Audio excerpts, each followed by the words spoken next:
موت کے بعد کیا ہوتا ہے؟ یہ ایک ایسا سوال ہے جو ہم سب کے ذہن میں کبھی نہ کبھی ضرور آتا ہے۔ اس نئے سفر کی جو پہلی حقیقت ہے، پہلی منزل، وہ ہے قبر۔ تو آئیے ذرا دیکھتے ہیں کہ روایات کی روشنی میں موت کے بعد پیش آنے والے اس پہلے مرحلے کو کیسے بیان کیا گیا ہے۔ تو سوال یہ ہے کہ جب زندگی کی ڈور ٹوٹتی ہے تو فوراً کیا ہوتا ہے؟ اسلامی عقیدے کے مطابق اصل سفر قبر سے شروع ہوتا ہے۔ یہ صرف جسم کی آخری آرام گاہ نہیں ہے، بلکہ یہ روح کے لیے ایک بالکل نئے عالم کا دروازہ ہے۔ اس درمیانی حالت کو برزخ کہتے ہیں، مطلب دنیا کی زندگی اور روز قیامت کے درمیان کا ایک وقفہ۔ لیکن یہ کوئی خاموش انتظار نہیں ہے۔ روایات کے مطابق یہ وہ جگہ ہے جہاں روح کو اپنے دنیاوی اعمال کے پہلے نتیجے کا سامنا کرنا پڑتا ہے۔ یہ سمجھ لیں کہ آنے والے وقت کی ایک جھلک ہوتی ہے۔ اب سب سے دلچسپ بات یہ ہے کہ قبر کا تجربہ ہر ایک کے لیے ایک جیسا بالکل نہیں ہوتا۔ یہ پوری طرح اس بات پر منحصر ہے کہ کسی انسان نے اپنی زندگی گزاری کیسے تھی، اور یہاں سے دو بالکل الگ الگ کہانیاں شروع ہوتی ہیں۔ ایک نیک انسان کی روح کے لیے یہ منتقلی ایک بہت ہی پرسکون اور باعزت استقبال سے شروع ہوتی ہے۔ روایات ہمیں بتاتی ہیں کہ روشن چہروں والے فرشتے آسمان سے اترتے ہیں اور اپنے ساتھ جنت کی مہک اور لباس لا کر اس روح کو خوش آمدید کہتے ہیں۔ اور اس کے ٹھیک الٹ ایک گناہ گار روح کا استقبال ہوتا ہے خوف اور دہشت سے۔ بتایا جاتا ہے کہ تاریک اور ہیبت ناک چہروں والے فرشتے جہنم سے لایا گیا ایک کھردرا لباس لے کر اترتے ہیں، جو اس روح کے لیے آنے والی سختیوں کا پہلا اشارہ ہوتا ہے۔ قبر میں پہنچنے کے بعد ہر روح کو ایک امتحان کا سامنا کرنا ہوتا ہے۔ یہ وہ لمحہ ہے جہاں زندگی بھر کے عقیدے اور یقین کی اصل پرکھ ہوتی ہے۔ دو فرشتے، جنہیں منکر اور نکیر کہا جاتا ہے، ہر روح سے 3 بنیادی سوال پوچھتے ہیں۔ یہ 3 سوال بظاہر تو بہت سادہ لگتے ہیں، لیکن ان کا تعلق حافظے سے نہیں بلکہ روح کی گہرائی سے ہوتا ہے۔ ان کا جواب اس بات پر منحصر ہوتا ہے کہ کسی نے اپنی زندگی کن اصولوں پر گزاری، اس کا دل اصل میں کس چیز کی گواہی دیتا تھا۔ تو جو نیک روح ہے، جس نے اپنی زندگی ان جوابات کے مطابق گزاری، وہ پورے اعتماد اور سکون سے کہتی ہے، میرا رب اللہ ہے، میرا دین اسلام ہے، اور میرے نبی محمد صلی اللہ علیہ وسلم ہے۔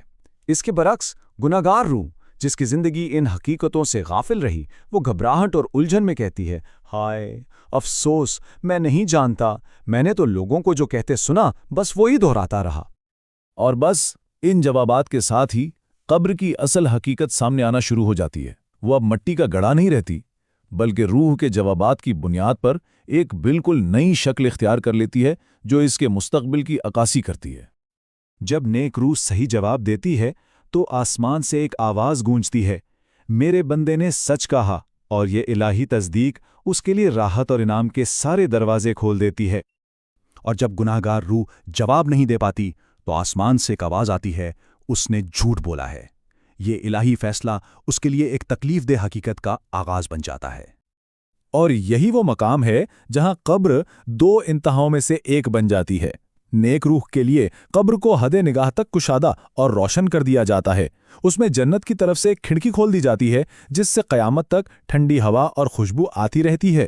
دوسری طرف گناہ گار کے لیے قبر اتنی تنگ ہو جاتی ہے کہ اس کی پسلیاں ایک دوسرے میں دھس جاتی ہیں، اور جہنم کی طرف ایک کھڑکی کھول دی جاتی ہے جہاں سے اسے اپنی خوفناک منزل کی تپش اور ہولناکی مسلسل محسوس ہوتی رہتی ہے۔ لیکن یہ دونوں انجام یہ اچانک یا حادثاتی نہیں ہیں۔ روایت کے مطابق یہ دنیا میں گزارے گئے لمحات، فیصلوں اور اعمال کا سیدھا سیدھا نتیجہ ہیں۔ کسی کی قبر کا باغ بننا یا گڑھا بننا یہ اس کے اپنے طرز زندگی پر منحصر ہے۔ تو وہ کون سے اعمال ہیں جو قبر کو روشن کرنے کا سبب بنتے ہیں؟ ان میں اللہ پر پختہ یقین، نماز جیسے فرائض کی ادائیگی، ضرورت مندوں کی مدد کرنا، اپنے معاملات میں سچائی اور ایمانداری، اور اللہ کی مخلوق کے ساتھ رحم دلی کا برتاؤ، یہ سب شامل ہیں۔ یہی اعمال قبر میں روشنی اور سکون بن کر ساتھ دیتے ہیں۔ اور دوسری طرف وہ اعمال جو قبر میں تاریکی اور عذاب کا باعث بنتے ہیں۔ ان میں اللہ کا انکار، فرائض سے غفلت برتنا، دوسروں پر ظلم کرنا، دھوکہ اور فریب سے کام لینا، اور لوگوں کو تکلیف پہنچانا شامل ہے۔ یہی اعمال قبر کی تنگی اور وحشت کا سبب بنتے ہیں۔ یہ مشہور قول اصل میں اس پوری حقیقت کا خلاصہ ہے۔ یہ اس بات کی نشاندہی کرتا ہے کہ قبر کوئی غیر جانبدار جگہ نہیں، بلکہ یہ آخرت کی زندگی کا ایک فعال اور فیصلہ کن مرحلہ ہے، جو دنیا میں گزاری گئی زندگی کا آئینہ ہوتا ہے۔ تو آخر میں یہ سوال سوچنے کے لیے رہ جاتا ہے کہ اگر قبر واقعی زندگی کا عکس ہے تو کسی کی زندگی اس میں کون سا منظر پیش کرے گی؟ ایک وسیع اور روشن باغ کا یا پھر ایک تنگ اور تاریک گڑھے کا؟ اور اس کا جواب ہر انسان کی اپنی زندگی کے اعمال میں ہی چھپا ہوا ہے۔